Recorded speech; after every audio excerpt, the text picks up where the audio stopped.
Here are some easy ways to cut the deck of cards, alright? This is JOHNNYSAMOA.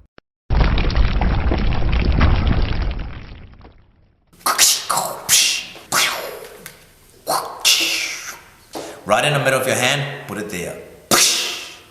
Okay, and all you have to do with this hand, take half. So you take half. When you take it half, see this here? Put it here. You're holding the top pile while you are twisting the other one, your hands like this, okay? Corner to corner. And all you have to do is your thumb in this hand here, boom, take it, and twist over the top.